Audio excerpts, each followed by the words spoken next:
that there is a contract that's out for your soul. There is a contract that has been taken out on you. Friend, don't be fooled into thinking, hey, I've been around a while, I'm good to go. Don't be fooled into thinking that, hey, I got my eyes open, I'm A-okay. Don't be fooled into thinking, oh, I'm fine, I know where I'm walking. I'm telling you, if those are just the statistical number facts of what destroys ministers, just know that Satan's got many tricks and many traps, and it's not just ministers he's after. He's after every soul. He's after each and every one of us. No matter how long you've been living for God, he is looking for the youngest or the eldest. He is looking for someone, somehow, some way that he can entrap. The Bible tells us that all have sinned and come short of the glory of God. All. If any man say he hath no sin, he is a liar, and the truth is not in him. The reason I say that is because that puts us all back on that level playing ground at the foot of the cross, friend.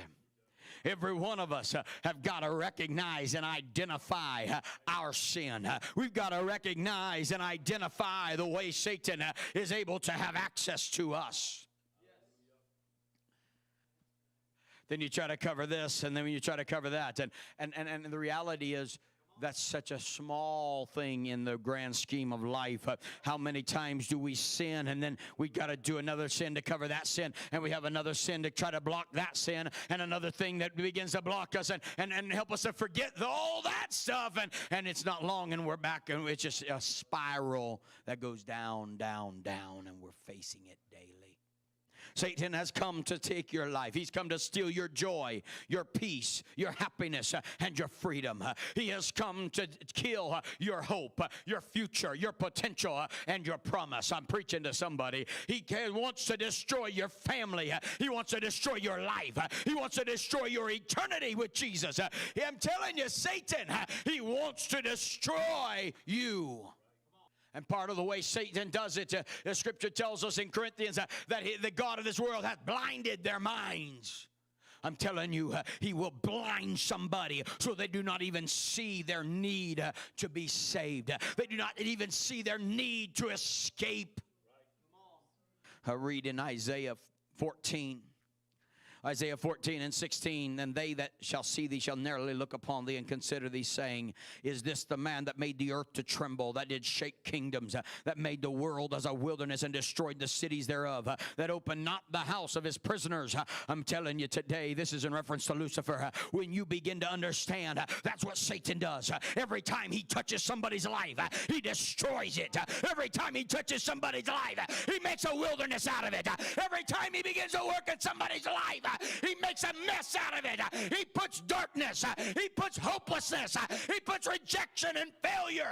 He messes everything up. I'm telling you today that there's a contract out for you, beware.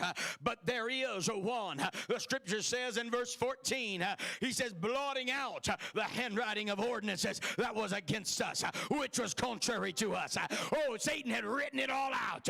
Every sin, everything that we had ever done. When you look at the ESV, he says, by canceling the record of debt that stood us against us with its legal demands. I want to tell somebody today that when Jesus took, and what he did on Calvary was he took my sin and he took your sin, and instead of that debt continuing to pile up and be suspended, he took it and he put it on Calvary, and he laid there. He took that sacrifice. He was the sacrifice for my sin, for your sin, and he blotted out, he canceled the debt that I owed because of his sacrifice. First question really is, why did he go? He went because of my sin and because of your sin. He went for our sin, friend. He went because I had no hope without him. He went because there was no one to go for me. There had to be a sinless lamb. There was no way we could be free on our own.